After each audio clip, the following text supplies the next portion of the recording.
le truc que je tiens à dire, c'est les gens qui viennent au Japon pour le travail ou pour une durée de 1 an ou plus, pourquoi souvent ils repartent? C'est la solitude. Parce que tu arrives au Japon, tu parles pas japonais, tu connais pas les codes, tu connais pas la culture, enfin tu connais pas les interactions avec Mmh. les gens parce que c'est extrêmement codifié. Donc tu comprends quand ils vont te le dire, mais tu penses pas de cette façon, à la base.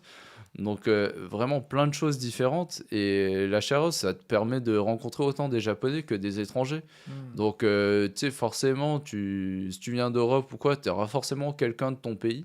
Enfin si c'est d'un gros pays, on va dire là. Tu auras forcément des gens de ton pays, donc tu pourras parler ta langue, tu pourras parler anglais, tu pourras rencontrer des gens, tu pourras pratiquer ton japonais. Mais vraiment, c'est ce que je recommande aux gens, aller en share house, c'est la première année, même si vous venez pour le travail ou quoi. Allez là-bas, vous allez vous faire un réseau, un contact, et quand vous connaissez des gens, c'est beaucoup plus dur de partir et d'abandonner que de se Mmh. dire, bah, j'ai essayé 1 an, c'est chiant, je connais personne, le Japon. Parce que souvent, les gens qui quittent, même qui viennent pour le travail mais qui quittent, ils disent toujours: «J'ai pas réussi à m'intégrer et tout», mais tu leur dis: «Tu as fait quoi?» «Ouais, mais à part ça». «Ouais, j'allais au bar des fois».